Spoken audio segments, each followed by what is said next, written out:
Hello and welcome back to the Radio Gamescast. As always, I'm your host Ryan, and I'm joined today by my lovely cohort of co-hosts, Alex, Wow, wow. Wyatt, Hello. and Brett. Hello. We're here to talk about things that are probably going to make all of us a little bit angry. So we really went for the controversial topics today. Well, I don't know how truly controversial this stuff's going to be. We're going to be talking about when you're making a game, should it be for you? Is this a game that's for when people are playing something? And Brett, correct me if I'm wrong. This topic idea came out of the response to Final Fantasy 16. Yeah. So we need to talk about this. We need to set a line here and be like, okay, what does it mean for a game to be for you, and is it okay if it's not for you? I think is where we're going with this. Yeah, because you mentioned when you're making a game, is it okay to not have it be for a group of people? But it's also when you're viewing a game, do you have the piece of your brain that's functioning activate and be like, oh, this game isn't bad, I just don't like it? Because there's two issues that are when I play Dark attached Souls to each other. Dark Souls is a great example of this. That is a good example. I'm sure we're going to be bringing up Dark Souls and Elden Ring quite a bit. In Difficult this, games in general. Yeah. All fall under that same banner where it's just like, hey, because it's just a really easy thing to bring up. The thing about difficult games is that they're really, really friggin' hard. And you know what? When the difficulty is part of the game design, to the point where, you know, it's even thematically woven into like the story and world and everything, you might not want to compromise by putting in like an easy mode or something like that. And that is going to that's going to cut off people that just want to play. I mean, I don't want to say casually, because I'm sure there's millions of people who go to work their 9 to 5 days a week and still come back home and play Dark Souls or whatever. But you know, there's just people that don't want to play hard games, and that's fine. The hard games don't have to change for those people that don't want to play the hard games, though. Yeah, it's part of the vision. Because I always like to reiterate at the end of video games are an art form. That Absolutely. there are multiple ways to interpret. One of which, very importantly, is the creator's intentions. Yeah. It's a very bizarrely self-centered perspective to be like, hey, this game that isn't supposed to appeal to me in any way has to appeal to me. Because you have to understand that there's a lot of people that play video games. I don't know if you know this, but there's a lot of people that play video games. And a lot of those people aren't going to be you. They're not going to have the same taste that you are. They're not going to have the same set of interests that you are. And it's really important. And it's really important for an industry like this to have content that caters to everyone that's interested in that industry to begin with. You gotta have games for people who like puzzles. You gotta have games for people who like story. You gotta have games for people who like really, really hard games. You also have to have games for people who don't want to be challenged that much. It's just as important, you know? Mm-hmm. And I do wonder too if a lot of the pushback of like, oh, this game needs to be easier.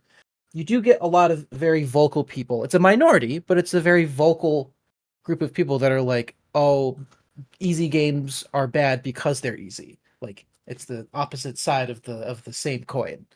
And it sucks to see on both sides. It's bad on both. Yeah. Like, I think all of us have seen that happen with both sides, but I think we often think about it less with easy games, or at least games that have an easy mode, because we're not precluded to immediately have a reaction to that. Because I think most of us wouldn't see that as a problem, whereas a lot of us play Souls-style games, at least Brett and I do, and we see the reaction to those games very often and have a visceral reaction sometimes. I've seen, because like I'm familiar with Dark Souls and I've had my experience with it, and I know it's not necessarily for me with its difficulty curve. I've seen a lot of stuff about people getting angry that games are too easy for people, which I think is just an awful and wrong stance. Though I will say, I think often what happens is that argument gets combined with this game by default is too easy thing. This is where I think the thing with God of War Ragnarok last year comes up of, hey, don't spoil the puzzle for me. Every time I'm about to do the puzzle, it's not a difficulty problem. It's I'm looking at your pretty environment, and I spent a bunch of time standing there and admiring everything, and then the puzzle gets spoiled for me, and I'm like, well... There's that. There's also, like, I've heard people get upset about accessibility settings. Absolutely. I think accessibility... that they're making people... No, like, I've heard people get upset about, like, there being more accessibility settings. Yeah. Like, they're trying to gatekeep That's games. Tons something of that people the got more... upset about, I think God of War and Last of Us, they had a bunch of accessibility options that, like, yes, you can make the game easier with the accessibility options. They're intended for people that need them. Like, yeah, so, you don't have to and it's gonna them. get it. And you're it's welcome gonna get to it. use them if you do want them. But Yeah. if you don't, you just leave them off. It's gonna help it get exposed to, like, a bigger audience of people who may end up liking the game. It's and that's Get the more thing people into the too. hobby. This is gonna come off as weirdly negative to say, but it's not supposed to be. But like, so the Bungie, when they were making the Halo games, was always the thing that had the different difficulty settings. Heroic is the difficulty that the games were designed around. On the one hand, it is like extremely annoying to be like, all right, well, all these other people get to have an easier time beating the game just because of these accessibility options that I'm not going to use. So, well, the game's probably designed to not have any of those settings turned on. So you are, I guess, playing the way the game was intended to be played, because they can't account for every single accessibility option, because a lot of them do fundamentally change the way that the game's played. Like if there's quick time events, there probably is going to be an option to have them be slowed down or skippable. Action set pieces are going to be just like simplified. So why there's just no point to whine about it if you're going to be such a purist that there's no reason to whine about it, because you're playing the game. If you are fortunate enough to not need any accessibility options, you're playing the game in the designed way that it was meant to be played in. So I don't know. That whole argument is very, very selfish in a bad way. Yeah, it's bizarre to complain about something that isn't forced on you at all. Yeah. Like, you don't have to engage in any of those accessibility features if what you want is like a really hard game. If they're forced on you and you think there should be an option, that's a different discussion, I think. But at the same time, it's like Last of Us 2, right? One of the accessibility features is a longer dodge window, right? Like, you can turn that off. It's okay. And then you never, ever have to think about it again. It never affects you. It's bizarre. Yeah. It's just very strange. I think we see it a lot with these, like, difficulty problems all the time, because I think a lot of people like to gatekeep and feel superior. So. And so when there's something that the makes the game easier... Can I just say that? Gatekeeping for your own self-satisfaction is incredibly sad, and if you're one of those people, just reconsider that whole thing. But also, it's a stupid lapse in logic to begin with, because if you're gatekeeping a game, like, because you want to be better than so many people, why would you not let more people play the game? Because they're going to be worse than you at the very beginning. If this is a so many hours in the game. Of how multiplayer games die is because the community becomes so gatekeepy and toxic that nobody new starts to play the game, and then eventually it's just the toxic people fighting each other. Which maybe that's what should happen, but. How many people will never ever touch Dota or League or something like that just because? Just like exactly for like 6 years, if not more. No, closer to 10. So you would understand better than any of us, to be honest. yeah, that. But I also I think it's a case of like. Someone being toxic in a match of Dota or League is a lot more affecting than someone being toxic in a match of Call of Duty or like another shooter that has short match times. Because in League, you're stuck with them for the next 45 minutes. Like, you're in there for a while. And yeah, you can mute them. That's a solution. It didn't always exist. Like, There's a lot of issues there, but I think that's why it's like more disruptive in MOBAs and other games that have like longer match times. I also feel like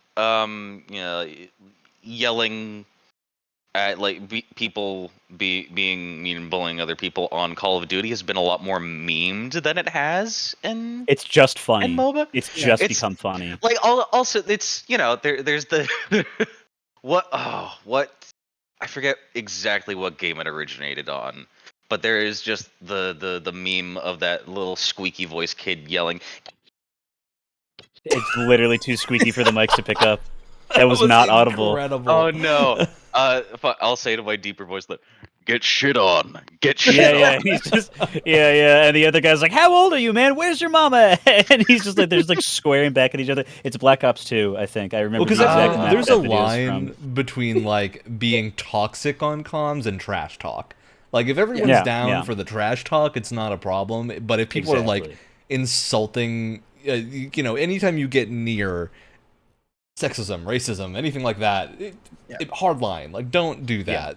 But hey, whenever you log into any game of Battlebit, that's what they have right in the thing. It's like, hey, like we welcome healthy trash talk, sexism, racism, whatever. Get it out of here. You effectively ban people for it. You see it in the top right corner of the screen. The solution for that problem is just having effective moderation. And the issue is that like the economy of scale really means that most very, very popular online games that don't heavily invest into it don't get that right. Like they just can't keep up with moderation. Like if there is moderation, it's going to solve the problem after the game and not during the game.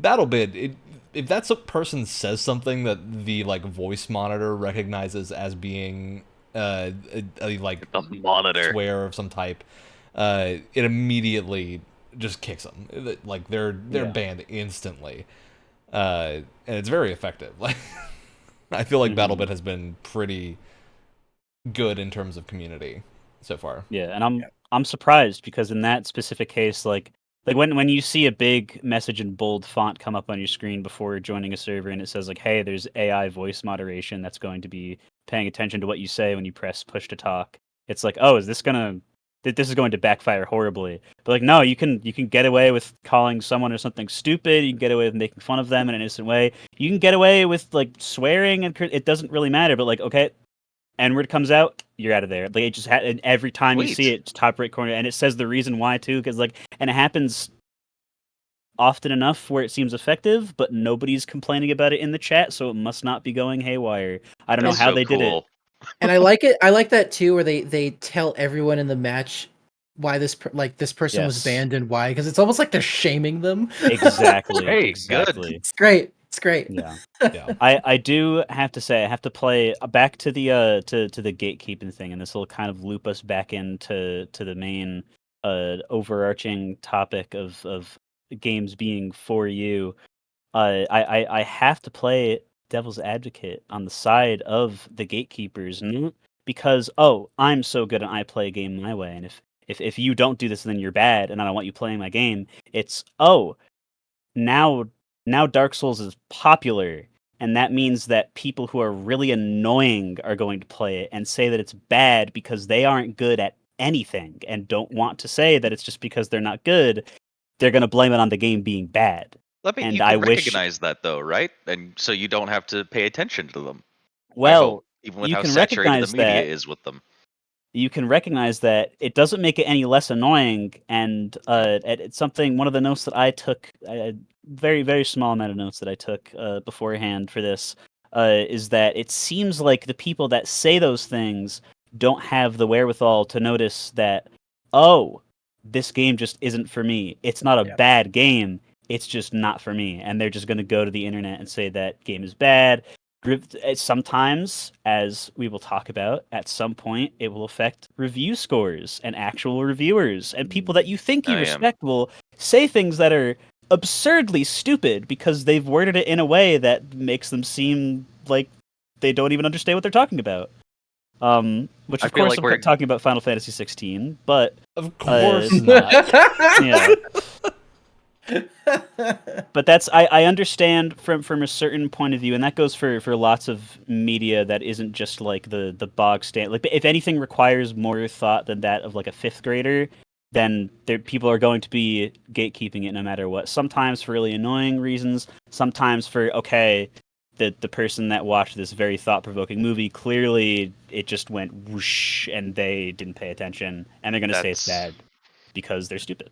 That's why there's a whole game show about being smarter than a fifth grader. Yes. Yeah, there is a certain. I guess, and maybe this is because gatekeeping has like a very negative connotation. I would almost not even call that. I'd almost not even call that gatekeeping. That's just more like looking after your community in a way. Yeah, that's fair. Which people can completely take overboard as well. Like, let's not. Oh, I'm doing this for the community. No, you're not. But no, that's a very different like goal where it's like, hey, I'm here just for the sake of keeping a healthy community going, and less of like I just want to play with good people so I can be challenged or something like that. Something ridiculous like that. Yeah, I think that's a good point. I also think a lot of it comes down to whether or not a game's like PvP or PvE, because in a PvP scenario, accessibility options can have a knock-on effect of like, if someone's using them that shouldn't be, your curve's thrown off. Like then everyone needs to use it because it's optimal.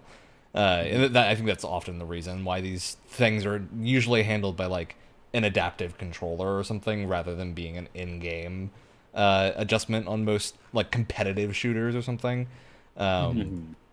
That's just a case of like, to have people play on an even playing field until we find some better solution for accessibility in those types of games. It's just hard to include those options, and it does lead to abuse, basically, of those systems. But I think that's often just the case for like why most shooters you're not going to find or most competitive games you're not going to find a difficulty slider for the competitive mode. Like. And that's the thing. Like games that have like a major league scene or whatever.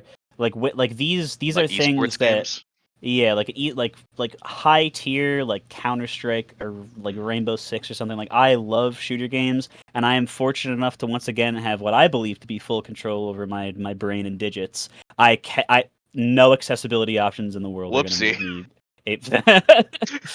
No accessibility options in the world are going to put me on the same playing field as the people that play that stuff all the time. So there's almost, it's like when the game becomes so competitive, I feel like that's a point where it's like, okay, this is for this one like super small group of people that are going to make it popular just because of how good and focused they are at it. There's not that much we could do to cater to people that aren't honestly probably not that interested in it. I don't know. I don't know how much the overlap is of people who are like, I want to be like a top tier Valorant player, but also need to use like really serious like accessibility options beyond just like a colorblind filter or something, like something where like in like Last of Us where like the like combat timing has changed. I don't know how much overlap that is. I feel like that would be an interesting study to do, but I agree. We're definitely a ways away from getting to some kind of balance where you can implement that without it. Basically ruining the game, unfortunately. And that's not even taking into account some genres. Just no matter how hard you try, there are just certain types of people that it's just not going to happen, and that sucks. That really sucks. But that's also the reality of the situation. Sometimes it's just not going to work out. Someone with motion sickness probably not going to play a lot of flight sims. Or VR games. VR is a big example of. No matter what kind of options you have, some combinations like that's just not gonna. I think a good analogy here is roller coasters. So you've got a roller coaster. Tons of people love roller coasters. Tons of people don't like roller coasters. There's no accessibility option on a roller coaster. It's either you got in line and got on it, or you didn't. There's a different roller coaster. That's the accessibility one. And the only way the ones designed for less intensity. Like there's a reason, and I'll fully admit I'm not a roller coaster person. Like I want the less intense stuff, not the. I'm in the worst situation. I love roller coasters, but I'm at an age now where my body can't handle them anymore. But I love roller coasters. See, you have a nice metal roller coaster, and then you have the ones that are made out of wood that make your teeth shake in your head. But the thing is, too, how do you know that you don't like going on roller coasters and they make you not able to breathe and start crying? You get on one and it sucks. When you're a little kid, you get on one and it traumatizes you. But now you know. Exactly. Oh, Brett, I thought you said make you not be able to breathe and start crying. Trust me, buddy. I'm on a podcast. Okay, I have that problem for different reasons. Okay. Wow, great job, Alex. Really focusing us on the point at hand here. I swear to God, I've said this several times. We have to have a compilation of just weird, random shit that comes out of Alex's face on every Alex compilation. It's me mishearing things and talking about Willem Dafoe, and that's the sum total. Don't forget baby paste. Perfect. Baby paste. Baby paste. That was a group effort. It really became a group effort. Same with goo exclamation point. Yes. Now that we've gone on the in-joke wagon. Star Wars podcast. Yep. So I do want to separate out here the designed like decision thing, because I think circling back to the Souls series as sort of the exemplifier of this problem. Souls games don't have difficulty options. They never really have. They sometimes have like an in-game thing that can make it harder if you opt into it, but like the bell in Sekiro. Yeah, there's just not a lot of stuff that makes it easier. I do think like there's an ability to have accessibility options that would be able to be used by the average person. Like I think the solution for those games is not to have like a separately designed difficulty, just because of like dev time. Like they're never going to come out if you design 3 different difficulties for every Souls game. Instead, just have like basically a cheat menu that's like, here's some accessibility options of like, do you want your damage scale to be lower so you're not getting one shot? And I think that would just it's a solution. It's just not going to feel great for everyone. It definitely is a solution. I think you could do that in some FromSoft games because of how good the player feedback is with how hard you're getting hit. You still feel punished even if you're not, even if it's not an instant kill. I think too. I mean, you could just have like the default, like normal Dark Souls 1 damage, speed, regen, everything values just like right in the middle of all of those sliders. So if you like, okay, you've placated all the people that want to make it easier for themselves. You've also now placated the people who want to make it even harder on themselves, because now they have more sliders. Exactly, and I feel like that would make, in Dark Souls' case and all the FromSoft games, I feel like that would be a good compromise. Plus, if it's really an issue for you where you're dead set on like this game would be better if it was easier or something, I'm fairly certain with how big the modding community is for Souls-like games. There's people have modded easy modes for every FromSoft game ever, and if you really want to do that, I've heard that there are ones that are actually quite good in terms of like being they're like full rebalances that just try to give a different feel, because like I think the reason that these games don't have these by default is because they're going for a specific feeling and not doing anything that deviates from that. Yeah. If you prefer, say, more of an action game, and you like the game and you're playing it, but you're like, well, maybe it would be more fun to me if I had like faster regen on certain abilities, or I could attack a little faster or something. There are mods for that. Like 100%, the people have rebalanced the game around different systems. And yeah, I think that's generally a good way to handle it. Of like, just don't restrict modders, and they'll solve the problem in a way that is probably better than you would have come up with. So, you know what's wacky? Oh. Also, if someone messages on a message board or something saying, "Hey, I played Sekiro on the easy mode or whatever," don't give them a lot of shit. It's not really needed. It's not. No, yeah. No, don't give them shit. Don't take their advice on monster balance. No, yeah. Don't listen to them for game design things, but don't shame them. Locally it's not necessary. Not necessary. They've already they they should feel enough shame admitting that they play it on the easier mode. You don't have to double down on it. But that goes back to that just being like healthy. facetious, of course. That just goes back to that like healthy community thing, though. It's like, hey man, other people are enjoying your game, even if it's not in the same way that you enjoy it. Doesn't matter. Y'all are enjoying the same game, and that's something worth celebrating. Just like how I mentioned earlier with games being an art form. There's more than one way to experience and enjoy art. Yes. Exactly. Yeah.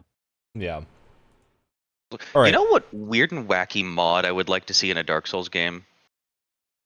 Zero gravity. That may I would already love to see exist. that too, Alex.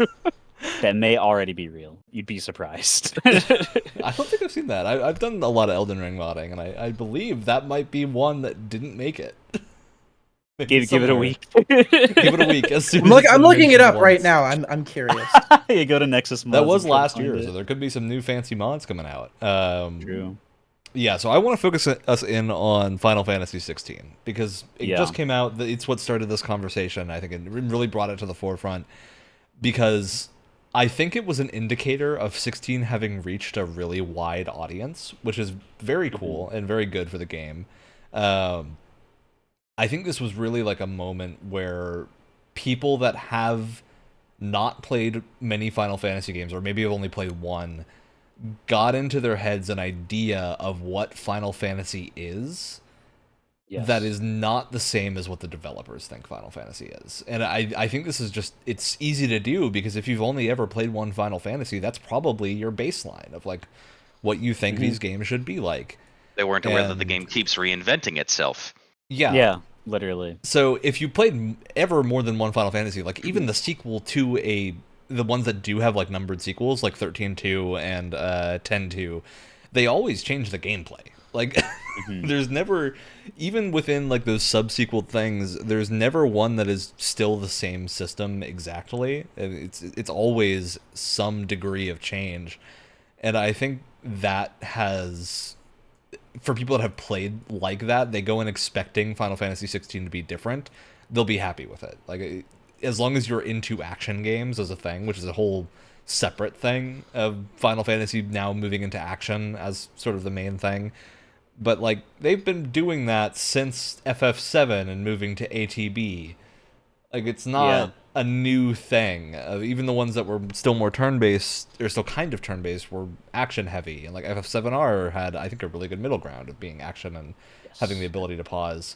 So, I don't know. It's not surprising to me that this reaction happened. I think the degree of which, like, the scale of it was what was surprising. It's the degree and scale, and it's the personalities involved where I feel like the people that like suddenly like talked about the game and it's not okay because again we're talking about the difference between the game not being good, talking about it negatively that way, and just the game not being for you and talking about it in the wrong negative way. Because you can not like a game, that's fine. But like again, we're talking about people who are just like they're just bashing the game, basically because they didn't get it. It's like it's almost what's the stupid Marvel show out now with the Among Us imposters? Secret Invasion. What are the things called the scroll? The scroll. I wanted to call them the Krang, but I feel like that's from like Ninja Turtles or something. That's the brain in the guy. Yeah. It feels like Jason Schreier was just revealed to be a scroll the whole time because like I feel like any at this point like any game that he talks about you'd be like, oh yeah, well I mean he's a knowledgeable guy, he does all this research, he has a lot of like not that many articles compared to a lot of reviewers, but the ones that he releases are all very like super well researched, super knowledgeable, like great reads in general.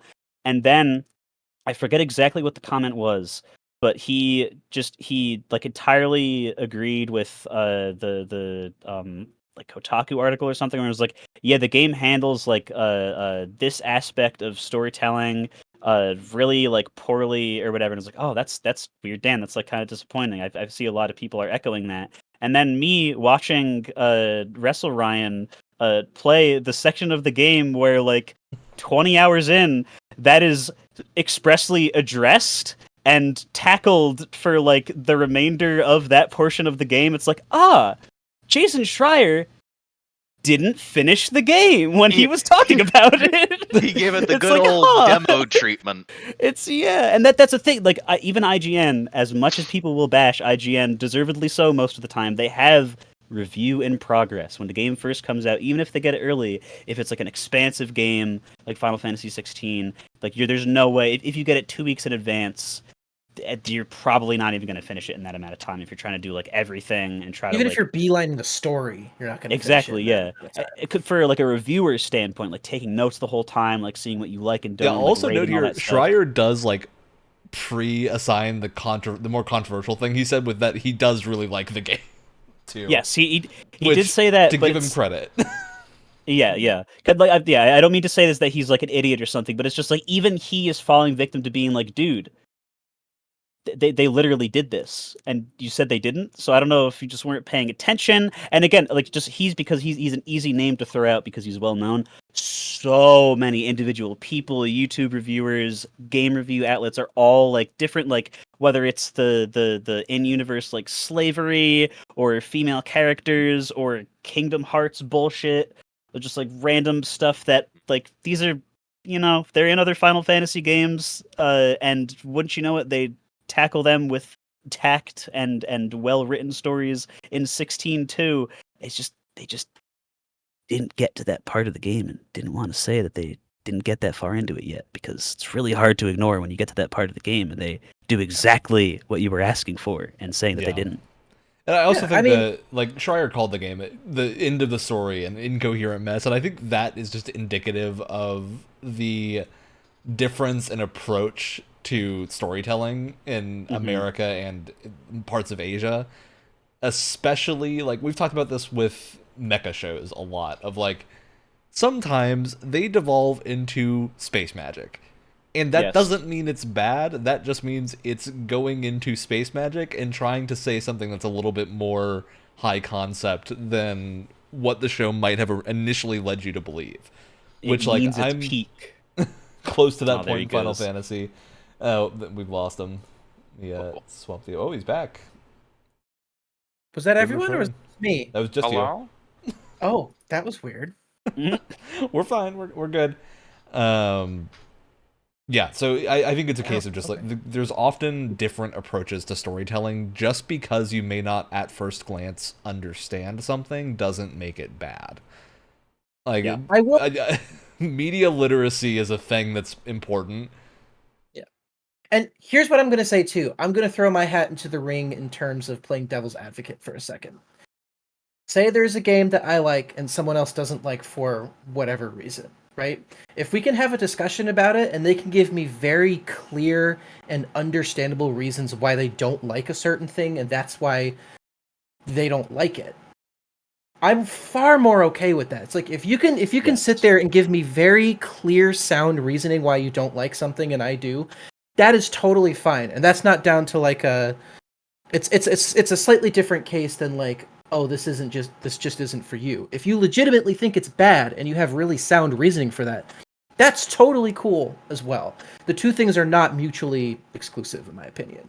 Yeah, how do you think we all have managed to remain on the same show for this long? That's exactly because by this point, to varying degrees of managing to throw in some bullshit and making fun of each other in a friendly fashion, we've all mastered that.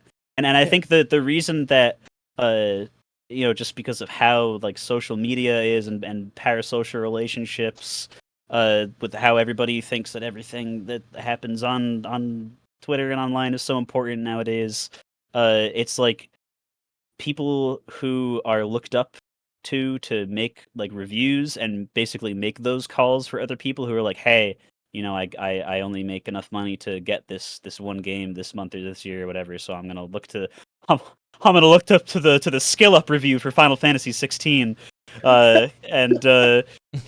if sometimes you have to just go off the opinion of somebody else, but I feel like nowadays especially we've gotten to the point where they haven't had to say that it's their opinion for so long that now I feel like a lot of people are just starting to assume that, okay, well, because they didn't say that it's their opinion, it must just be fact.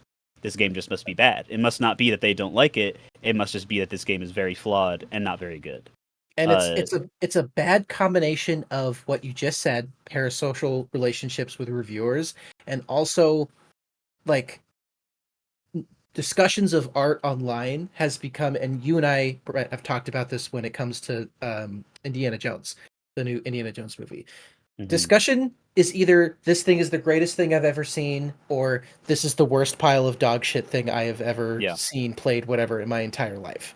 And it is always more complicated than that. Almost always more complicated than that. There is a reason that in between the numbers 1 and 10 on a 10-point scale, there are other numbers that you can also give to things. And it turns out that 5 is right in the middle and isn't really that low at all. It's 4 whole things from the bottom. It's 4 other whole things from the top, but by this point, I feel like it's just like some American education system saying that like a 65% is a below is like failing or whatever, which I guess is what you were about to say. But I feel like it's bled into everyone's brain when they're rating something. It's like, oh well, this is how they rated me on school. So if I give this thing, or if I see that this thing on like my anime list or something has a 5.14 out of 10, that means it got a 50% on the test, and that means that it's bad. So I'm not going to watch it because everybody else says it's bad. It's like, dude, it's wild to me because it's in the middle. It's okay. 5 is completely average. Yes, it's in the middle. It is fine. But all of a sudden it's terrible. And like we're even guilty with this on the Fantasy Critic thing, where if it doesn't score above 70, we don't get points for it. Well, okay. Well, and then you that's add based into off of reviewer scales, which are take into all account different. the idea that they're all skewed. And generally, like if a game is getting below a 7, it's not seen as worth playing most of the time. Go for it, Wyatt. And to add into all of that too, I have found that people use the term mid, which inherently means almost always 5 out of 10. People use the term mid and bad interchangeably now, which just muddies the water even more. Yeah. Yes. It's also stupid because go ahead, all of this is like dumb semantics.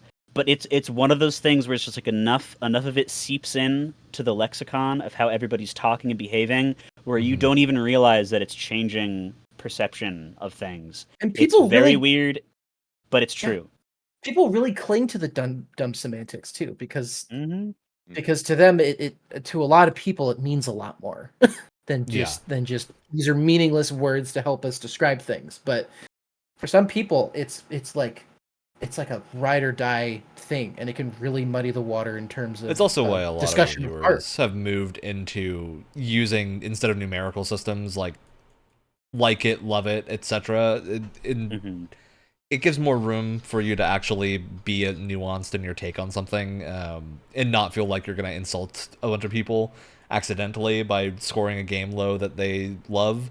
And I do think it does come into play that video games as a medium, we all, I think, tend to play what would be considered better than average games. Like, I think that's generally the thing that happens, and reviewers will tend to, unless a game is really high profile, only review better than average games, which is why scores tend to lean high. Like, there's so many games in general. Tons of games that come out that don't get reviews and just aren't super like seen as worth your time. I don't want to say they aren't worth your time, because I think a lot of people have discovered really good games by going into things that don't get reviews, but your average mainstream player is not going to see the new indie game that released with like a cool aesthetic or a cool gimmick or something and go, oh, I want to play that, and then look for reviews and then not find it and be like, I'm not going to play that. I wonder if anyone's ever made a review channel solely for RPG Maker games. I believe someone has. Multiple people. RPG Maker games have a reputation of like, there are a lot of RPG Maker games that have garnered a reputation for being incredibly good, and I think would have gotten a lot of attention. So I have a friend making a RPG Maker game right now, actually. Yeah, I think it's great to see things getting more recognition, but it's also important I think, to note that like review scores are not what you should go by all the time for if you enjoy a game. Like, don't feel insulted if a game is getting scored low, because odds are reviewers review a lot of games. Like, especially if it's their main job and they don't have another job that they're doing in the side time. Reviews are their main thing. They're gonna be spending so much time on any given review, and they have to get to the next one, and they gotta keep going, and they're gonna be playing games in a way that most players are not gonna play them. Yeah. Like, it's such a different experience than any normal game playing mechanisms. And a lot of games are affected by that. I think in particular Final Fantasy 16 as well gets an odd sensation from that, just because of the pacing of the game, where if you're having to play it that quickly, the times when the game slows down are going to feel pretty bad, because you just want to get to the next thing, and so maybe you skip some side quests, and maybe those side quests that you skipped were important, and then you say all the side quests in the game are bad, and that's where a lot of stuff comes in of like, I think in particular a few reviewers were like, we played the early side quests and they were boring, so we didn't play any of the later ones, and I'm like, oh no. Because they get really good. Which, to be fair, a lot of the side quests in the beginning are kind of lame. They're lame, but they take so little time. Yeah, but if you tough it out just a little bit, you get to some real gems. They also good... make the point of Clive at that point in the story being someone that is forced to do odd jobs for people because that's his role in society. Like, that is what he's been branded as. And it goes a little bit to enhance that part of the game. But I think that's a thing that certain people will like and certain people won't, because it's very particular. It's a thing that's not always going to be seen as good. And yeah, I think it's just had this knock-on effect of 16 has exposed this conversation to a lot of people that wouldn't normally have it, especially because people came in with expectations of going, this is what I think a Final Fantasy game is, when the core of Final Fantasy is that it's not the same. Like, yes, there are chocobos. Yes, there's probably a primal somewhere. Yeah, there's a crystal involved, but none of that is a, like, core game thing. Those are just world details. Gameplay changes all the time, and it's important to note that, like, that's part of the identity. Like, I would be disappointed if I played a Final Fantasy game that didn't change something. Outside of maybe FF7 Remake Part 2, but that's a unique case. If you want an RPG franchise that refuses to change it, go play Pokemon. It's out there. Go play Pokemon. You've got 25 years of the same game. It is, like, to a fault, the same exact thing. And anytime they do something cool, it's like they purposefully go back to not doing it again in the installment after that. It's like, oh, people liked this? What if we made a much worse version of it next game? But I go. No, go for it. Okay, because I'm kind of taking a little bit of a turn here. Because they made a big point of, hey, this game has a lot inspired by Game of Thrones. All the that show that all you white people like in America, we liked it over here too, and we're gonna make a game with some motifs from it, because it turns out that good media can just be viewed as good no matter what culture you're in. That's crazy. And even my mom was like, oh, Brett, there's a game called Final Fantasy something, and it has Game of Thrones. Are you gonna get it? I was like, no, Mom, I can't. I'm not a millionaire. I don't have a PS5. But, like, that's where, like, when my mom is interested in something, that's when I know that just all the people all over the place who normally wouldn't really, or they've seen Cloud before, they've seen, like, lightning before or something, and they just go, oh, well, that's Final Fantasy. I know what that is. Then, well, wait. Game of Thrones was really good, and so was that little spin-off show that they did. And I've read the books, and that guy just worked on Elden Ring. I really like the idea of a Game of Thrones game. That is something I haven't played yet. Let me go try it. And I guess besides Elden Ring in this imaginary but realistic scenario, they have not been exposed to just how different Japanese game design is when it comes to even just RPG elements, let alone characters, character design, story writing, visuals. And then they get into it and it's like, wait a second. This isn't Game of Thrones at all. I've been punked. I'm playing something completely different. Get hoodwinked. Yeah. Which, as much as that's going to work out really well for a lot of people who would like, oh, I didn't know I liked this, but now I know that I really like it, and I'm going to go try the others or something like that. It's going to just as much affect the other half of people in a negative way, where they go, I feel like I have been falsely advertised to, that yes, all the things that would lead to me believing that this was inspired by Game of Thrones happened, but it is not the imaginary image I had in my head, and therefore I do not like it, and will go play the Age of Empires 4 again the entire way through. Are you telling me I don't get to fight Jaime Lannister under the Erd tree? I've been lied to.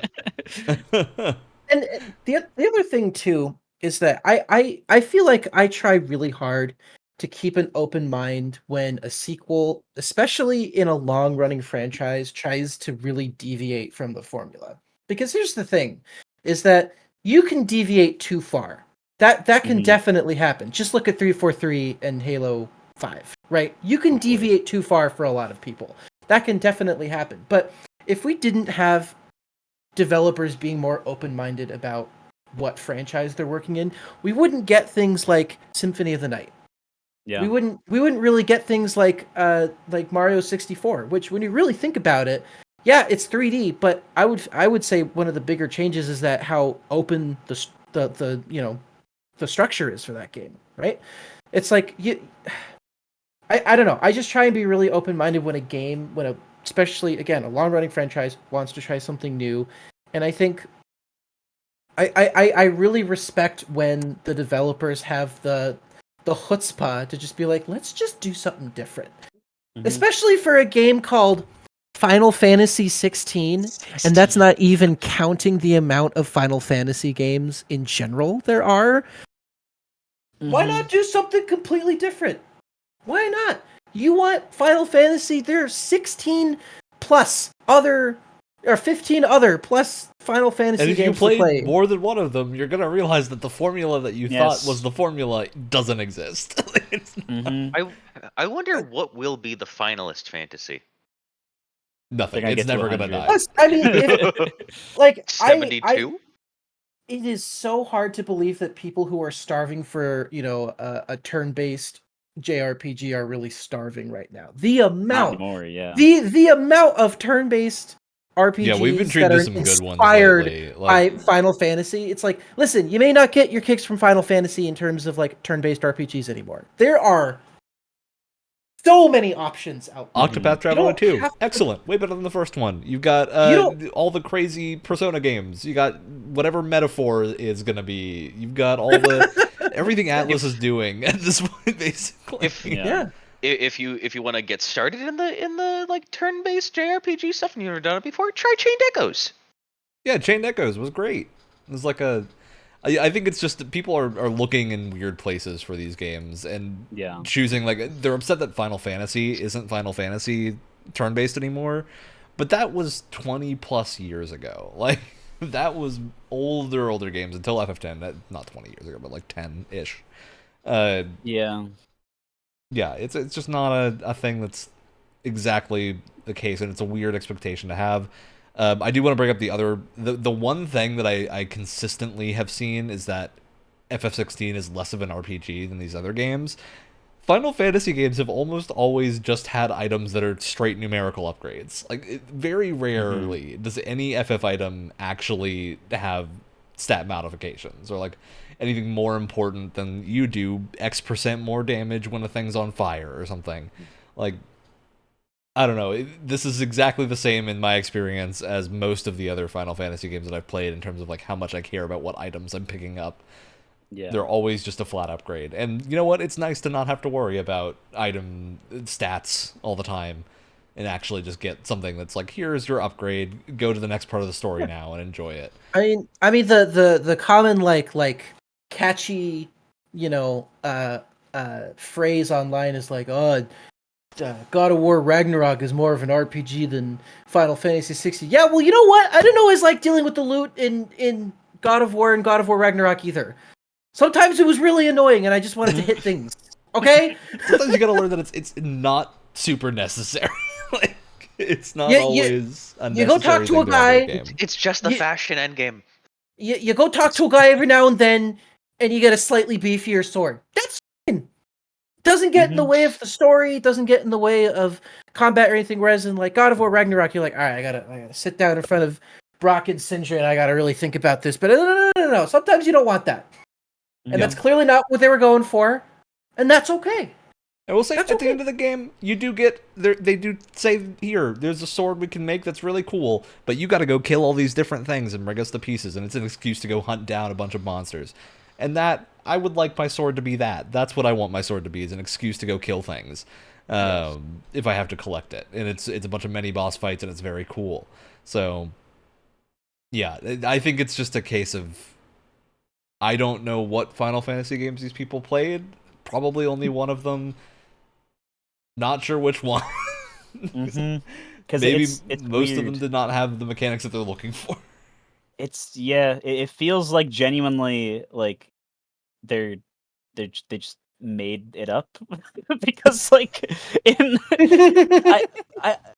in the all the way back to the SNES Final Fantasies, like you'll just be playing Final Fantasy V and like a couple hours and you'll get the blood sword. This is cool. It's like red and a little purple because it's just pixels, so you just have to imagine what the rest of it looks like. The description says it's like it has like vampirism. It heals you for a percentage of the damage that you do. Awesome. 15 minutes later, you just get a new one that doesn't even have the vampirism effect, but it's just bettered, so you just never use the blood sword again. And it's fine. And it's fine. Nobody has cared about it ever. Why are we pretending that was a staple of the series to get new like crazy upgrades that will completely change the way it's just a number bigger.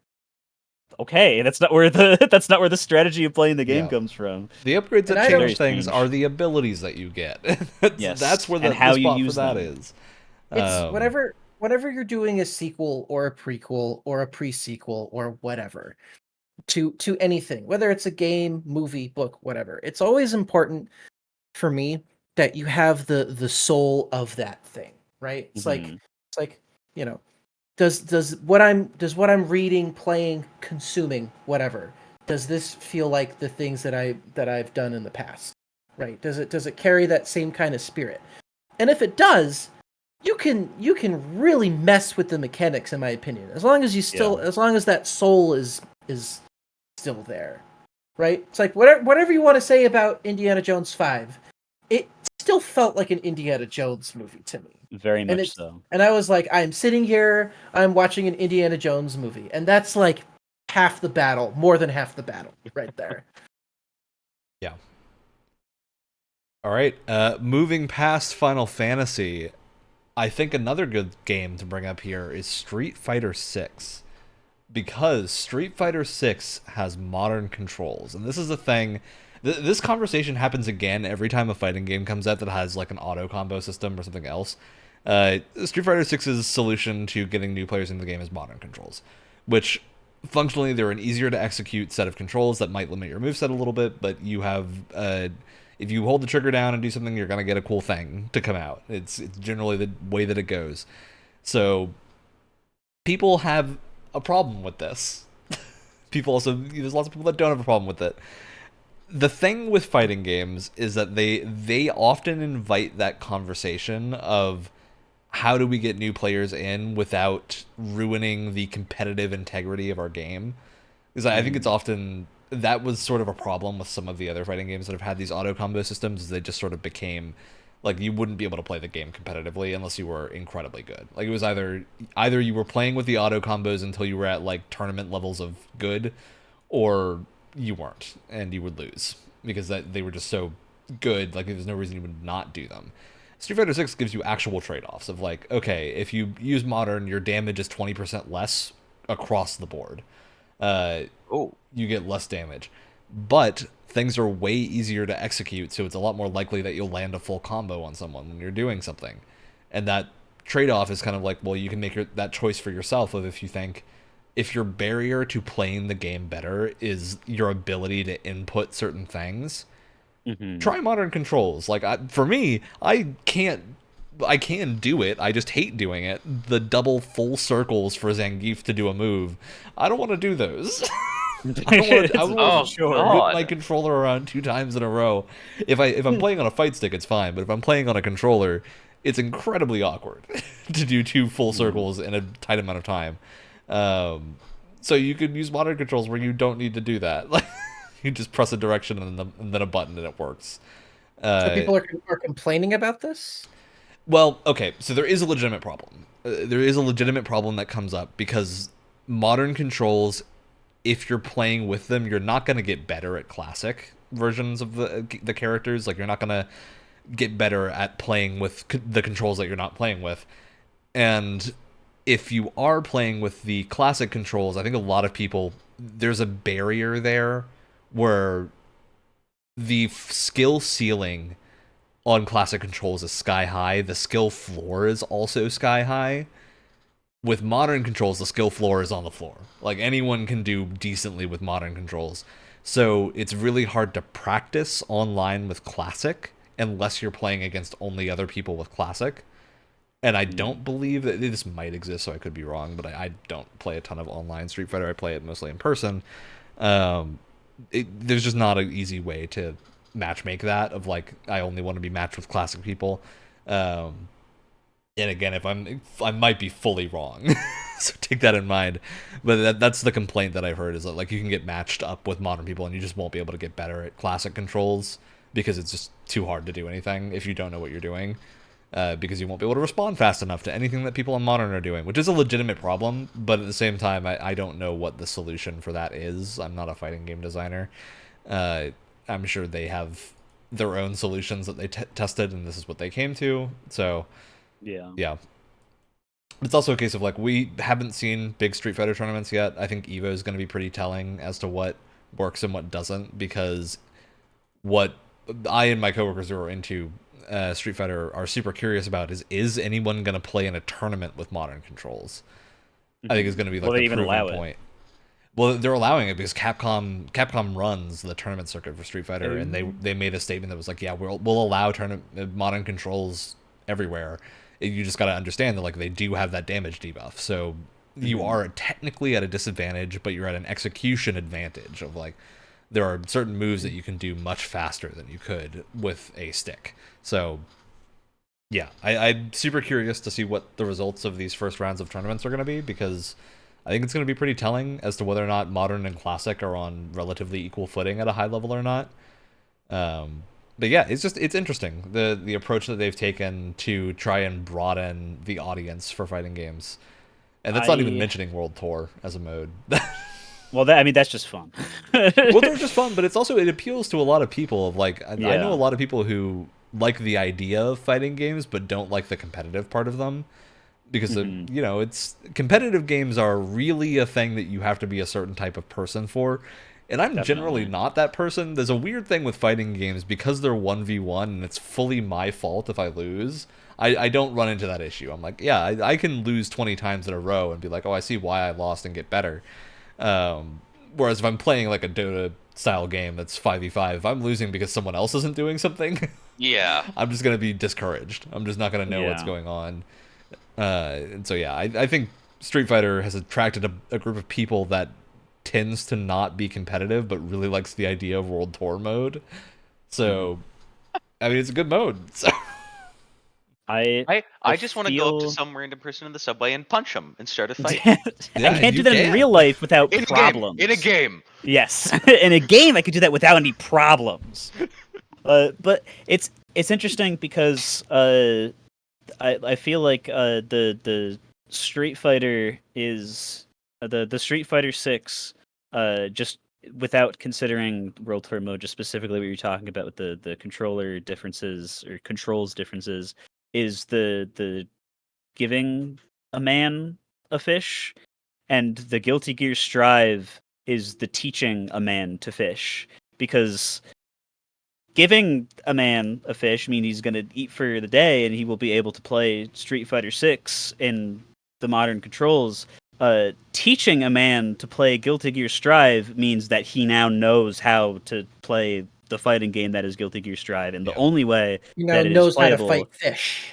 and now knows how to fight Okay, fish gotcha, and gotcha. kill them for the rest of his life. But Gotcha. it's I feel like it's pretty applicable to that analogy, because I wonder if in the like it's I wonder if it'll have any effects in the you know, we talk about, or we mentioned that the 50% of the people that got into Final Fantasy 16 because they saw the Western influence and thought, hey, I like that thing too, I'm gonna try it out, and now they will go back to try the other Final Fantasies, or hey, the new Gundam show was specifically made for young people in mind to get them into the show, and now they're going back and watching the old ones.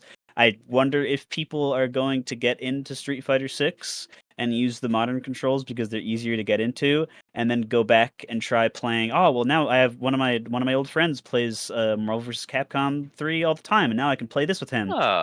No, you can't. It's completely different. Yeah. So I wonder if people are going to be realizing that that's a wall that they're hitting, or if that wall is going to be even there, or if the modern controls will be enough of a lead-in to make learning how to play other fighting games easier. Yeah, I'm very curious about that too, because they don't function like a regular set of fighting game controls. But that's not to say that they're like baby mode. Like I think a lot of things, like Guilty Gear has, I think, like a stylish mode that is often just like, that's the baby mode. That's the mode that just does everything for you if you use it. You still need to understand how to play the game if you're using modern, because you have to know like your ranges, what your sort of like neutral looks like, and all sorts of other things. Like you learn concepts of fighting games, but you're not going to learn mechanics of them very often, of like how to actually input a Shoryuken or something and do those moves in other games.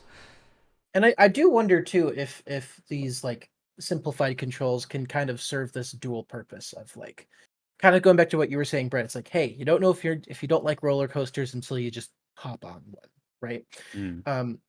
I feel like simplified controls could be like a, hey, here's kind of what fighting games are like. If this is something that you think you may be more interested in, here's a more complex set of controls if you're more interested in it. It kind of gives people more of a chance to figure out whether this is something that they actually well, because like before the barrier to fighting games is more like having to build the roller coaster before you get on it, you know, like you need to actually put together the pieces yourself before you can actually play the game at a level that is fun.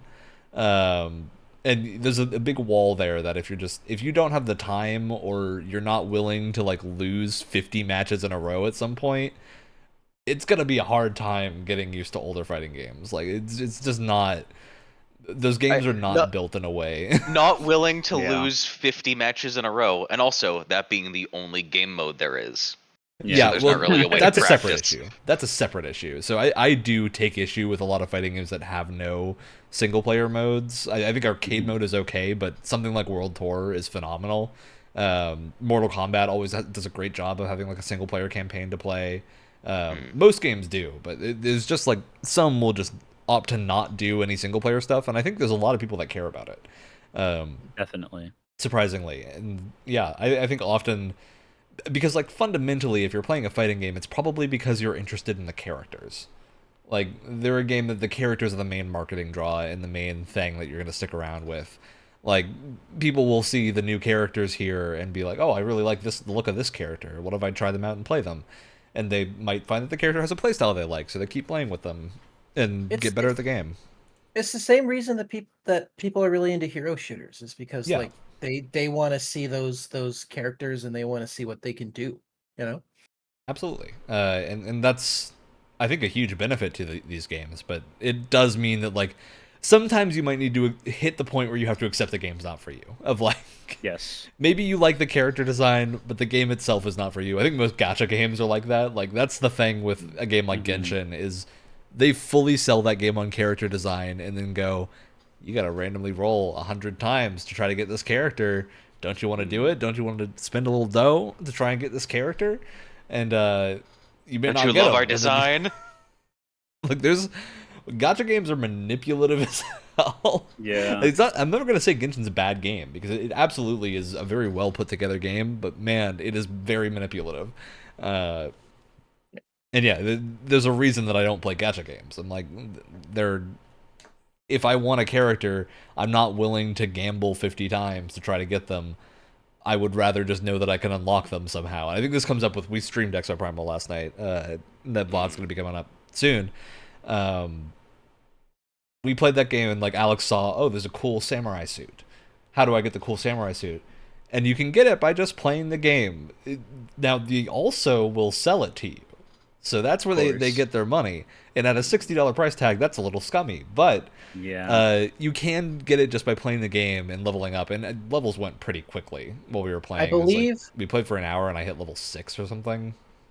I believe my exact words when I saw that was like, man, they really know their audience. The samurai guy with the big sword is the one you have to pay for or grind for. They know what they're doing. They know what they're doing.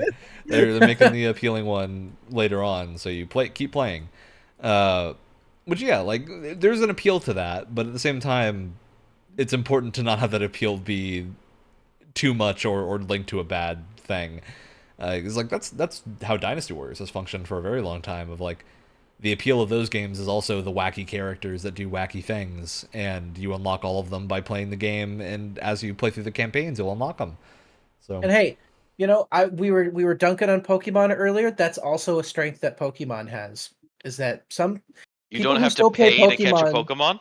No, is in that people who as play long as you're not playing Pokemon today, yeah, but people who play Pokemon today are mostly playing it because they love those like Pokemon. They're attached to them little critters.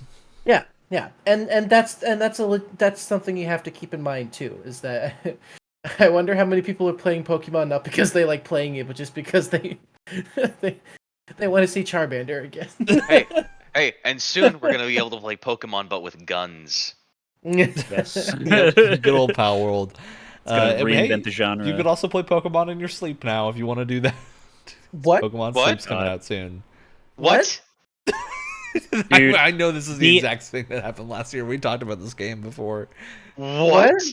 People, okay, it's one thing seeing people, okay guys, I'm shiny farming, hahaha, and they have like a wall of 36 GameCubes with the Game Boy Advance adapter all running the same fire red, all farming for shinies. It's another thing to see a person on their bed, 6 different iPhones, all running Pokemon Sleep, all like, oh, I'm shiny farming, guys. I took a really long nap today, and it's like, what is wrong with you?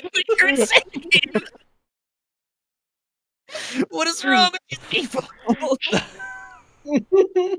Pokemon Sleep review coming soon. I don't remember this at all. This has to be a mass hallucination. This can't be real. So it got announced a couple years ago, and then went radio dark for a while, and they showed it again recently. We got to do a Pokemon Sleep review. These are the ravings of a madman. We got to do a Pokemon Sleep like games club where we're all just it's just a video. The entire video. Room. It's a 6-hour stream. We're all like tucked into our beds, or just. Amazing. What a great content farm. Can you imagine the Pokemon Sleep streamers? Oh my god. I mean, people have streamed themselves sleeping. That's not even out of the ordinary. Exactly, but now they can play a game while they sleep. But for like challenges or charity or stuff where they're doing a marathon and then some guy gets woken up by his Alexa doxing him. Or you're just Ludwig, who will just continually stream until he stops getting like subs or whatever. So he had to like stream his entire 24-hour day, which is the most horrible thing. That's something that people do all the time. They do subathons that keep going. That sounds like the worst kind of VOD ever. I mean, it kept going for it kept going for months. So he would just stream himself sleeping because like as just part of his day, and he just had to keep streaming. God. Man, that's insane. What a thing to do. All right, we've fully gone off on a tangent now. Yeah, by this point. I do think I am curious because we've talked a lot about From Software's backlog of games. Armored Core is coming out soon, Armored Core 6, and I think this is going to be yet another game that runs into this problem, but in the reverse of like I think people are going to go into this subconsciously expecting Dark Souls. Yes, of course we're actually, no matter how many they've times done they've said everything they can to be like, this isn't Dark Souls. How many times actually they've said it. We've hit like this is like we've hit like both an implosion and explosion at the same time, where it's both of those things happening. And I've been keeping tabs on it because, as you can imagine, I'm very interested in it, and anytime there's like new news about it, I want to know, because we've basically been spoon-fed the same 4 minutes of gameplay for the last like 2 months, which is fine. There are people that are actually mad about that. This is another thing I'll say. People are actually like calling the advertising like terrible and saying they're Bandai Namco's trying to kill the game before it's even out. It's like, dude, like a full like almost 5 minutes of gameplay, and you're comparing this to Elden Ring, where they basically had nothing until the game came out. Dude, just calm down. Just calm down and rewatch the footage of the electric whip. Yeah. But you have there's a split right now. Not on the same thing, but in we have both people in the community already. The game is not even out. Already saying that it's too casual, and already already expecting it to be Dark Souls, and nobody has played the game yet, except for, I think it was Game Informer. It was Game Informer because they had a magazine release of it, and that was the focus of it. At least it's not which basically, it's just listen. Sometimes he's got good stuff to say. Yeah, we can't make fun of him. Skill Up. He put out one iffy review. I am a pro Skill Up avid watcher. 90%. Also, I will note a lot of the points we talked about, Jesse Cox made really well for the Final Fantasy 16 stuff, really well on a video on his channel. It's like, is Final Fantasy 16 for fans? Go watch that if you want to hear the rest of that conversation, basically, and like a response to that that's a little bit more edited and concise, because it's a really, really good video. Back to Brett. But yeah, so Game Informer got to play it. And one of the wonderful details that I love from this, I think it was either them and IGN, or just them and IGN talked about it and revealed this. But the guy from FromSoft that was like monitoring, like, hey, yeah, you can go through this whole level. We gave you all the weapons and all the stuff or whatever. Just don't talk about anything in the menus. We're still doing some like final passes on that stuff. So of course in the article there's a screenshot of the menu. That shows exactly. It has a line like a screen full of left arm weapons, right. And a full scroll bar with the little scroll thing on it. So people already have done the math of how much you would need to scroll to get to the bottom. And I think there's like 56 left arm weapons or something that people have done the math. So already they've messed up, but constantly. The person playing is like writing about like, I was expecting something more like Dark Souls, but it's not here. Interesting. And it's like,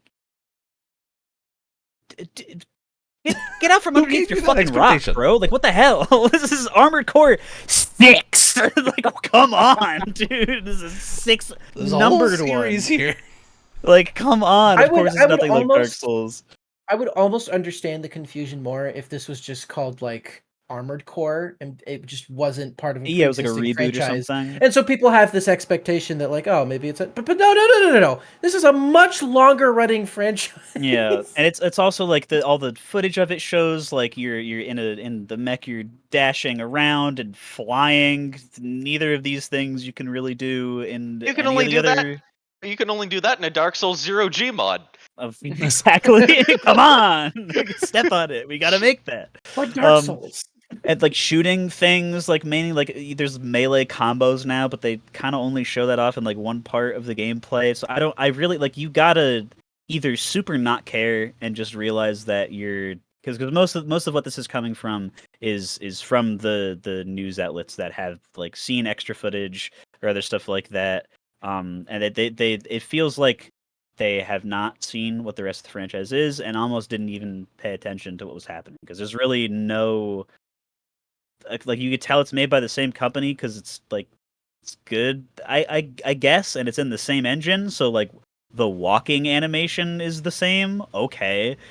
So already there's like, people are already, completely shunning what reviewers might say about the game because they're admittedly spouting some things that just feel like they're not very educated when it comes to the subject matter, which is Also a fair assumption because they've spent the entire rest of the series dissing every single game that came out. I don't think a single one of them has been rated above like an 80% anywhere, which is a shame because the games are good. It was just absolutely not for the person that was reviewing it. And it didn't change enough to fit the needs of the people that wanted something more casual. But then we also have people on the other side. This is normal human beings that have not had the privilege to play the game yet. They noticed that when you're walking around, there's like a 2-second clip in the very beginning of the gameplay that your character's walking around and it turns to the right, and people flipped out because there is multiple parts with different stats that tie into turning speed in the old games because the camera is controlled differently and there was no lock on. You had to keep things physically by like turning the stick or using the bumpers or whatever inside a lockbox. And that was the challenge. You had to keep the other guy in the lock-on box so that your guns would lock onto it and fire it that way. There's no, because in like Dark Souls and Elden Ring, you can like click in the right stick and it will snap you to an enemy, and it will, all your attacks will focus on it. So what that means is that they've shifted from keeping something into the lockbox with limited turn speed, and you have to balance your movement and turning to make the challenge be keeping it in the lockbox, to just having a regular lock-on. And if that sounds overcomplicated, yes. But people were going insane, absolutely livid because all of a sudden, this game's going to be too casual. This game really is going to be just like a Dark Soulsification of the Armored Core franchise, and the integrity is completely ruined. It's going to play completely differently, and I'm going to hate it. And the game isn't out for over a month, and I'm going to hate it. There's just no way. I've never heard the phrase Dark Soulsification be used to say that something is going to be easier. Yeah, well, because okay, they confirmed that they're going to have a lock-on now. Do you assume that the rest of the entire game isn't going to be designed around that change? Like, I feel like most of the people who see that and react to it are thinking of, okay, if I had like a normal lock-on in any of the older games, that's like having a lock-on in Halo. Like, you just don't have to aim, and things will just blow up and die, and you just have to worry about moving because all your shots will be hitting because you're locking onto them. This one is clearly not designed like that. In the gameplay, the enemies are dodging. There's I think it. No, this was Vati Vidya. He did a whole breakdown of the UI because I haven't shown the UI yet. He did like a whole on-screen breakdown of all the meters and bars. The UI is like, okay, there's still heat and energy and health and speed, and you got to time this and this that I saw from the gameplay. Dude, you locking on isn't going to make a difference. It's clear that they have designed the game around that because it's like they're professionals. I'm betting the reason is so that you can use the buttons and not have your thumb constantly on the stick. Yes. So that you can use all your cool abilities. I can't get over the fact that people are freaking out about the fact that it turned left. Yes. Because that's the thing. Get over it. When I was first reading it, because I've gotten past the effective language barrier that there exists when you're talking to an Armored Core fan and they don't simplify anything. I've gotten past that because I've played the other ones. Like, oh well, that is weird. I guess there's no like turning speed thing or whatever. But then you literally think about it for 5 seconds and it's like, oh, this is a change that will make more people want to play the game without like sacrificing the people that have already played all the earlier Armored Core games. It's also like, if you want a mech game with turn radius, go play MechWarrior. Like, MechWarrior exists. It's still very good. And it has the big stompy mechs if you want to deal with the more technical side of, like, your mech has a turning speed and you've got to lock and unlock the legs from the torso and all that. Like, there's a game that has that. So Armored Core 6 doesn't need to. Especially since it looks to be one of the faster playing Armored Cores. Like, this looks like it's aiming more for the like 4 side of things than 2. Yeah. Which is cool. Like I said before, it's okay that long running franchises change and switch things up. That's okay. Sometimes, unbelievably, it could be for the better. And also, the game's not wild. Yeah, this is also another thing: is the game is not released, which I think is why this is a point to focus on. Is that we already have both sides of the argument there's nothing to argue over yet. The subject matter does not exist. It is But not Dharma tangible. Brett. Brett, Well, aren't you yeah. so glad? Aren't you so glad that Hi-Fi Rush was shadow dropped? Dude, Imagine if that had like a 6-month Wow. lead in and people on the internet were debating what. I Oh. think I would not have wanted to play it. I genuinely think I would not have wanted to play it because I think just like I already am not attached. I wasn't attached to it because it's not a part of a pre-existing anything. And I think just the discourse around just like the trailer leading up to the release for Oh, like the yeah. few Would have been hours. such nonsense. It's that over like a couple months, like screw that, dude. The only reason that I'm still sticking out and just like observing all the annoying people blabbing from like a third person perspective is because I'm already invested in FromSoft and Armored Core, and I don't think they're capable of making a game that is bad enough to be like Unenjoyable. disastrous. Like, Yeah, I think that the one thing that just the easy way to placate the people that complain about something like this, and this goes for things with like remakes and remasters, like changing like vital gameplay things or whatever, is to dare I say it, for once, do the Konami thing and release a Metal Gear Solid Master Collection where okay, here's the old ones, they control the old way. They're old as shit and they're HD now, so you can see how the old character models from the PS2 do not work very well without the Don't hold dithering up on so them great. from the PS2. Do you want to play them the old way? You can play them the old way. That's fine. And if the game is that good, it'll hold up in the old way and it won't even matter. But I do have a feeling that they won't. Because if they did do this for Armored Core, I think the old ones would get even more bashed than they used to be because they play so differently than what you'd expect that the people that aren't the devoted fans, they would the divide in the fan base would be even more separated between 6 and the older ones, and I don't even know if that would be healthy for it. And for better and for worse, at the end of the day, you got to realize that the people making these video games need money. yeah. Mhm. And so it's like you're going to take this niche franchise and you're in the spotlight now. You're FromSoft. Everyone knows who you are now. And then you come out with an Armored Core that is just like the old games. It's not going to work out nearly as well as a lot of people think it's going to. It's just not. You know, and whether you like that or not, that's a different whatever. They're not going to do that. Mhm. They need to make money at the end of the day. They can only get away with making a game so hard before they go too far, and it's no longer it's you stopped releasing little amounts of things, slowly getting the masses into more and more difficult stuff. You can't blast people into tank controls in 2023. They will kill you. You can't do that. That's a bad idea. Unless you're Mech Warrior, then you can still have tank controls. Well, that it is a completely different speed Designed benefiting around the slow. tank control. Yeah, it's Well, also- such a different pace. And also, I would argue that Mech Warrior isn't in the same spotlight that FromSoft is. Oh, Definitely not, yeah. absolutely Like not. their placement in the industry requires different things for their games. That's just how. That works. Absolutely. It's the same thing where like this is gonna be a bit of a weird comparison. It's the same thing where like we're never ever gonna get like a classic Star Trek show or a classic Star Trek anything again because it just doesn't different time. translate. It just doesn't. Yeah. Whether that's a good thing or a bad thing, you know, that's a different discussion. But like, it just wouldn't translate today. No one outside of a very vocal minority of Star Trek fans would watch something like classic Star Trek. It just wouldn't happen. Yeah.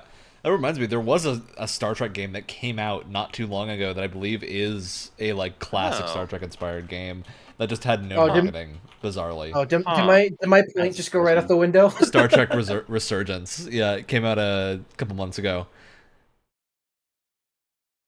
I haven't heard anything about it, so maybe that's true. I think it fully maybe just flew under my the point radar. stands. Maybe my point stands. It was Epic Game Store exclusive. That'd do it. Yes, of course. Oops.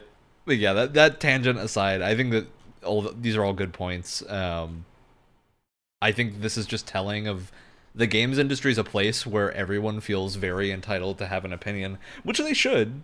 Like, you should feel entitled to have an opinion about something. Maybe don't always share it. No. I do think there's a case to be made here of just people that are fans of games tend to be in a competitive mindset and don't take well to conflicting opinions. And it leads to problems. And so I think it's good to maybe just try not to be combative. That's always a good thing. Social media was a mistake. An argument that no one will disagree with. Wait, can't so you? It's not even an argument. Are you telling me that you're not excited for all the Armored Core TikToks?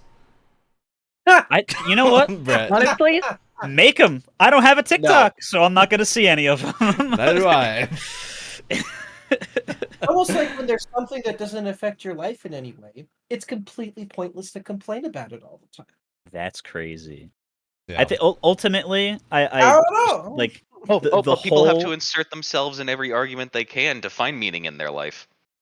I do think at least I feel maybe I'm just being Googled into the echo chamber that has been decided for me by the algorithm, and it just feels like this to me. But I do feel like just every time that something like the Final Fantasy 16 happens, which I think is the biggest, most recent example of just like mass borderline outrage. Until Starfield, yeah. But it's like when people realize that they've been just playing modded Skyrim the whole time and not the way that it was released, and that they're completely different from what a Bethesda game actually is. It's like as much as people are like freaking out about things more and more, I feel like the result of that is that also more and more people are like, man, this is really stupid, and it's just such a waste of energy. I'm not even gonna get mad at it. I'm just gonna laugh at the people that are this like intensely upset by something, and just I don't even played Final Fantasy 16. I probably won't for a couple of years. I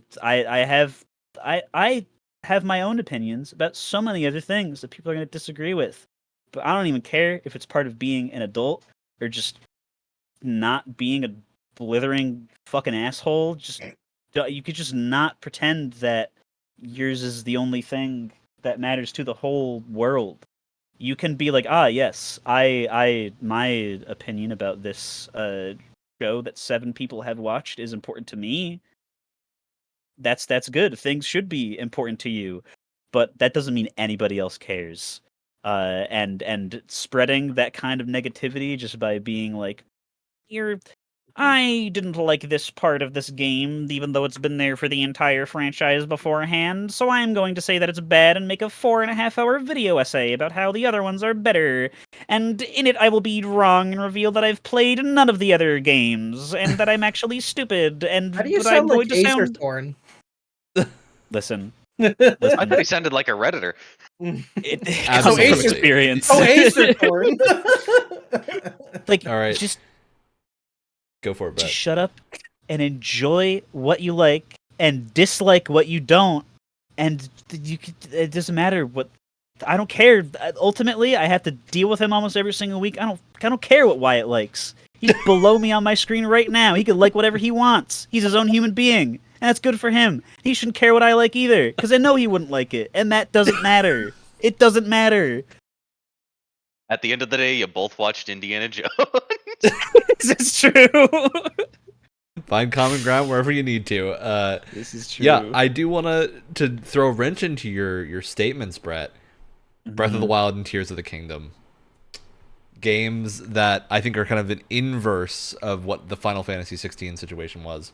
Of Breath of the Wild and Tears of the Kingdom are notable departures from the prior couple of Zelda games. I mean, it is kind of the same scenario where like the length of time between Zelda games is long enough that I expect them to be different. Like they're not iterative sequels, they're not basic things. Like, there's gonna be sweeping changes. But I do think, especially in the case of Breath of the Wild, less so for Tears of the Kingdom, because I think Tears of the Kingdom, they tried to gain back a lot of people that were kind of churned out over the course of Breath of the Wild, being like, oh, well, I miss dungeons. I miss there being things that are a little bit more combat focused or a little bit more puzzly and solution-y that aren't just like use one of these abilities. Um, but when Breath of the Wild came out, there were largely, first of all, there was the attitude that it was Game of the Year, which is how everything ended up. And like, yeah, it's a great game, but if you've played all the other Zelda games and you go in expecting Twilight Princess from Breath of the Wild, you're gonna be disappointed because it's just not there. Like, there's no. It's very different. The story is not there. The dungeons aren't there. It's just a weird departure from the older style. But there's things that it has that are really, really worthwhile that are just wholly different. And I think this is more where that statement that like sometimes a game just won't be for you. And yeah, it can suck if it's in a franchise that like typically is. Like I think Call of Duty would be hard pressed to make a Call of Duty that is not for a Call of Duty fan. Like, yeah, they know what their fan base likes and they keep making it for good reason. Battlefield, And however, I think Battlefield is a whole other side of it. We'll talk about Battlebit in a second. I do think that like Breath of the Wild exemplifies that problem where for certain people are just going to feel left behind by a franchise. I think that's okay. Like, I think at the end of the day that's fine. It's the case of like a franchise evolving and becoming something different. It does suck that if there's nothing there to pick up that slack. Like, I think we don't often get games that have the puzzle box design that Zelda games are often known for. Thankfully, Tears of the Kingdom went a long way to add that back into the Breath of the Wild formula, but I think for Breath of the Wild, that period, like 2 years after the game released, where everything was kind of, the public opinion sort of turned a little bit on it, and it became more of a, hey, this isn't the Zelda that I remember, was sort of the prevailing opinion. I think that's just a case of like, yeah, it's not, and that's fine. That's okay for it to be different.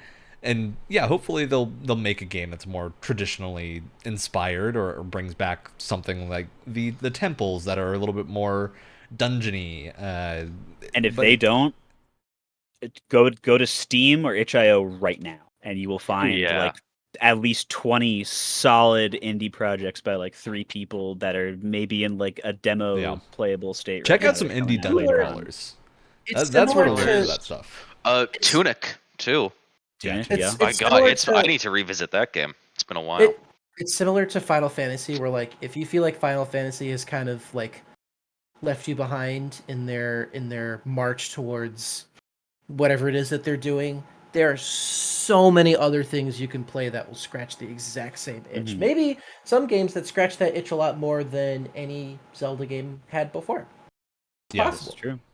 Because I would say that like oftentimes the newer Sony games are not at all in like content wise, but in structure, a lot of them feel like the old Zelda games where you're like moving through and eventually coming to important things. There's a whole story going on. I think you get that from God of War, which is bizarre to say that God of War feels a lot like Zelda, but I think God of War, especially 2016, does. Yeah, and my response to that response, Ryan, is to say that it still doesn't matter because I have found it that I just don't care. Because I did used to be the person sitting here that would definitely bash Breath of the Wild, but now I just realize that it's annoying to feel like that all the time, and that I still haven't even played all the old Zeldas yet, so there's no point in me being vitriolic about it. Yeah, so I'm just gonna not care. There's other games. Why? That's the same. And you know, Brett, the world would be a better place. Yes. If more people had that response to this. And yeah, Okami exists, which phenomenal Zelda game. Yeah. Yeah. The best one, it's not even Zelda. It's screwed up. Just find a healthy amount of apathy. Mm-hmm. And again, to tack on the idea that like, hey, listen, if you have an opinion that you can back up with solid, sound reasoning, that's totally cool too. And I respect the amount of effort that you put into your own opinion, as long as it's your own opinion. Yeah, as long as you don't try to force it on me. Like it's okay to tell it to me, but you don't need to don't expect people to agree to everything. Yeah. Because you'll have better conversations that way. You'll learn more about games and each other. All right, let's talk about Battlebit, because Battlefield Hell yeah. has become, I think, one of the best examples of a game franchise no longer being for the people that enjoyed it, to a degree that really has killed it. Like, they lost so much faith in their player base, just lost so much faith in them after repeated releases that are just not what people have wanted from a Battlefield game. And then in comes Battlebit. Swanging.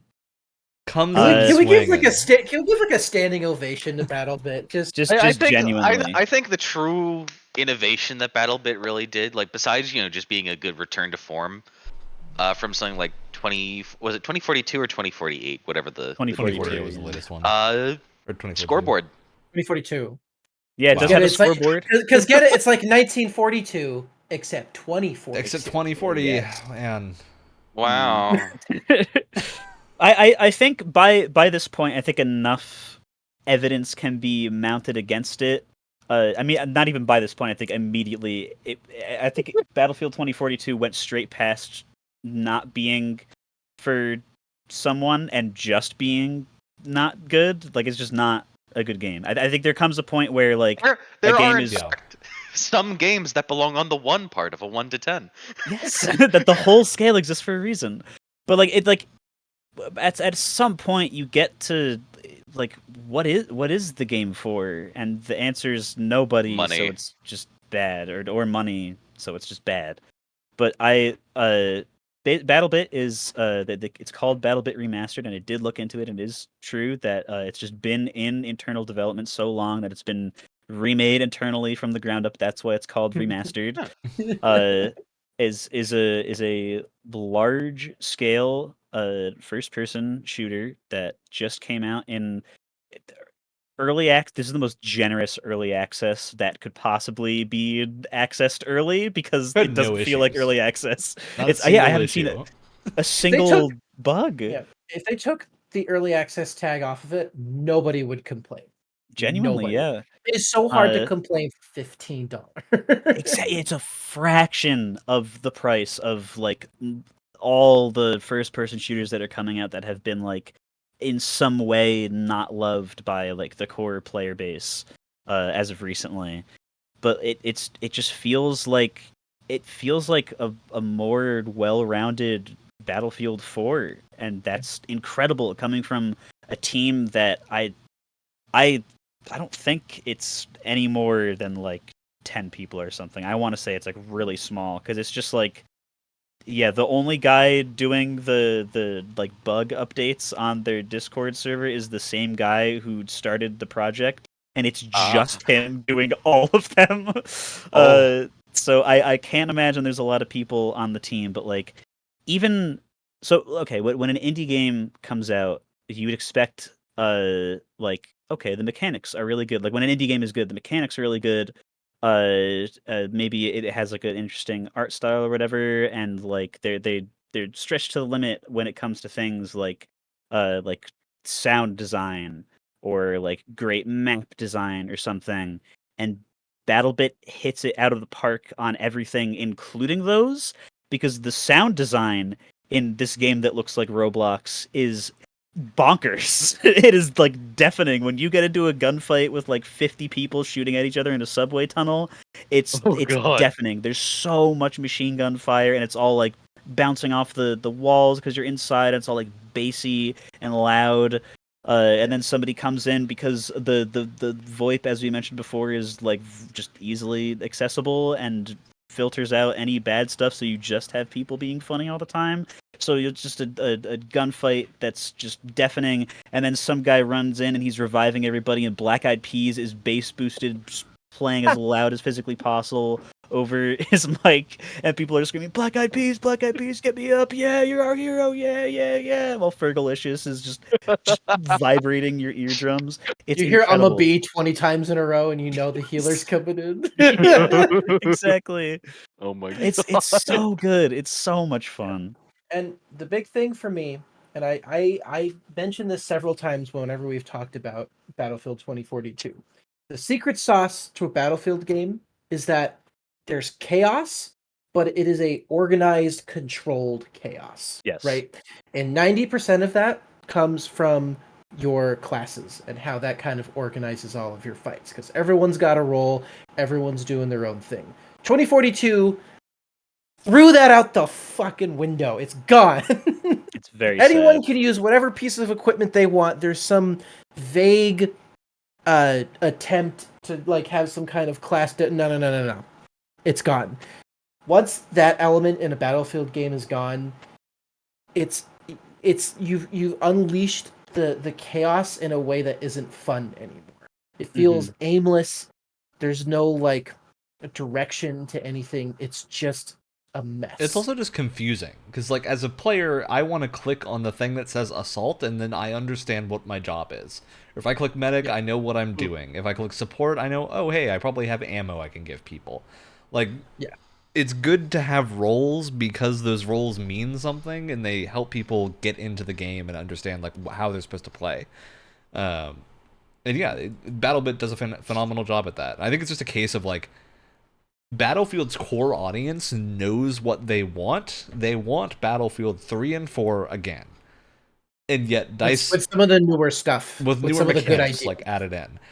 But DICE has repeatedly just tried to experiment and done other things, but these experiments have just gone so off base in terms of what's going on that, like, they're not the same game anymore.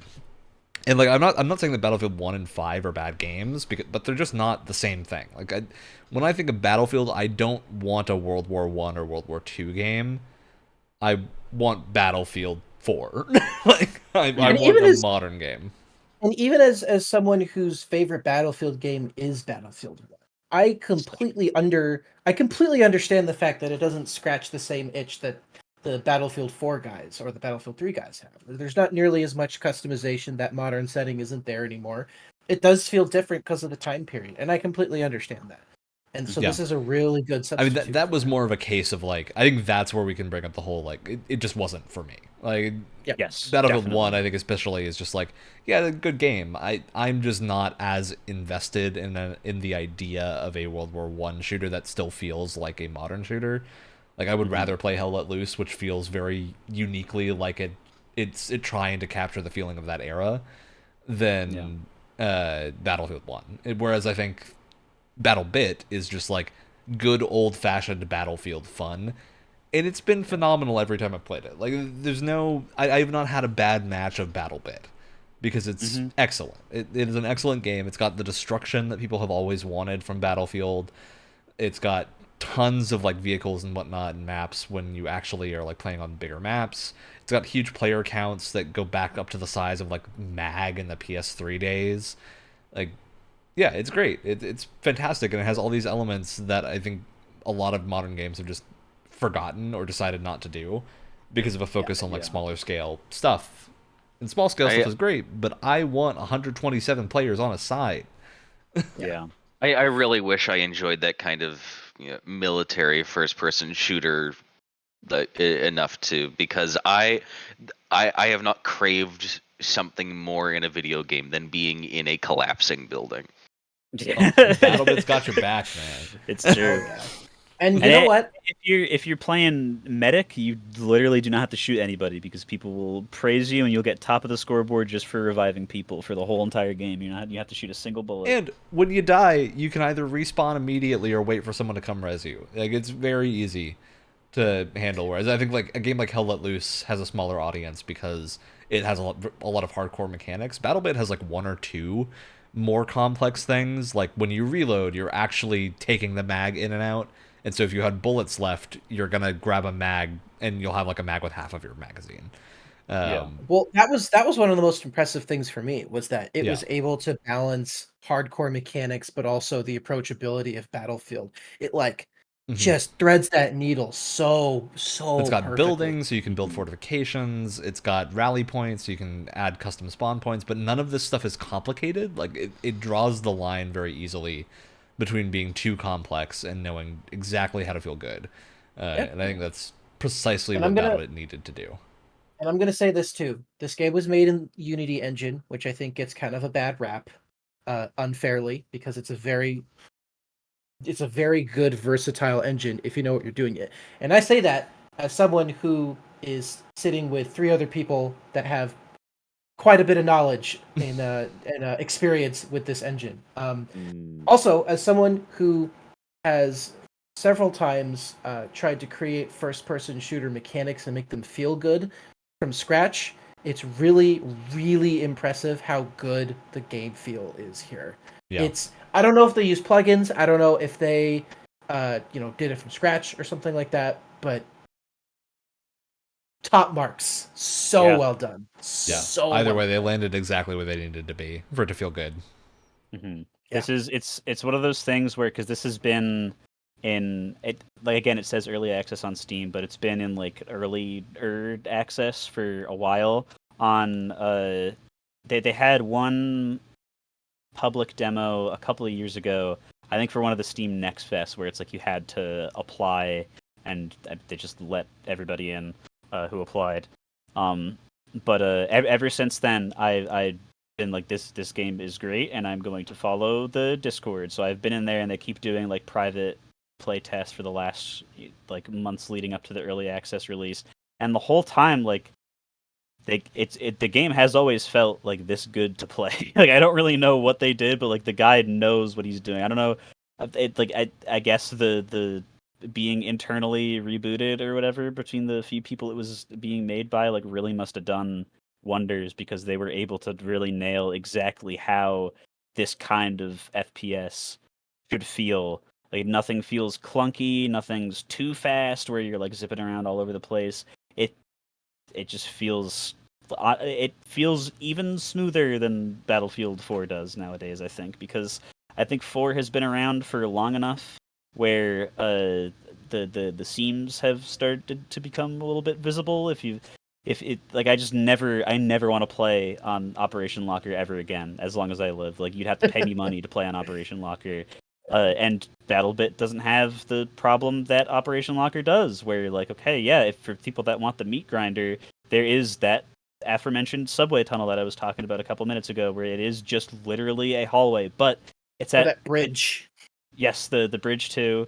But it's like at the bottom layer of a map that has a whole city on it, and people are just there because it's one of like 7 objectives, and there's 254 players in a completely filled server.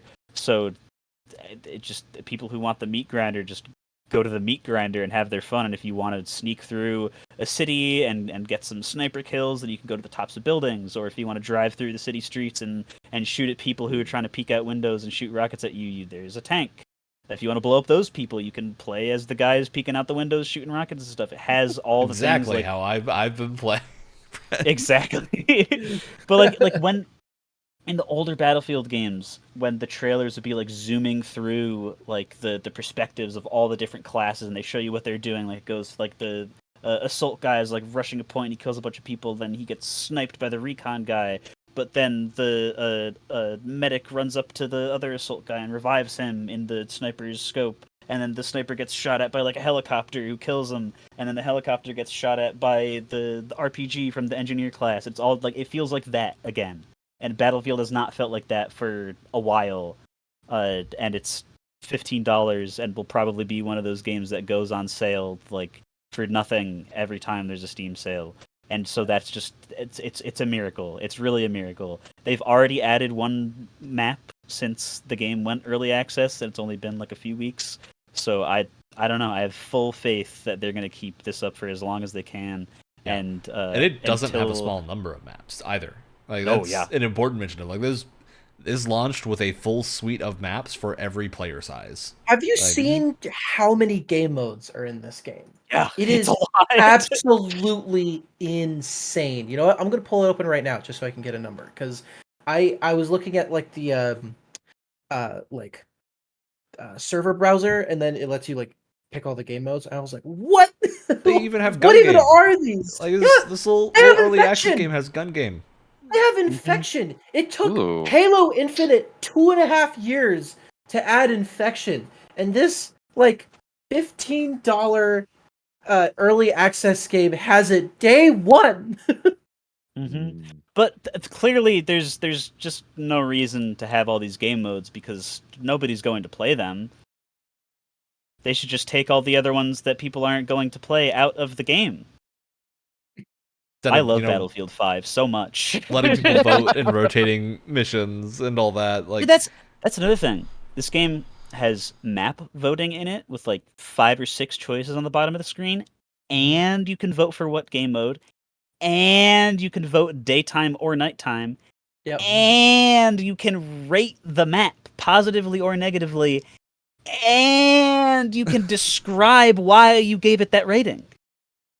And you don't have to type anything. You just click on it with a mouse for all of those. Wow. At the end of every single match. $50? Have we mentioned that this it's an early access.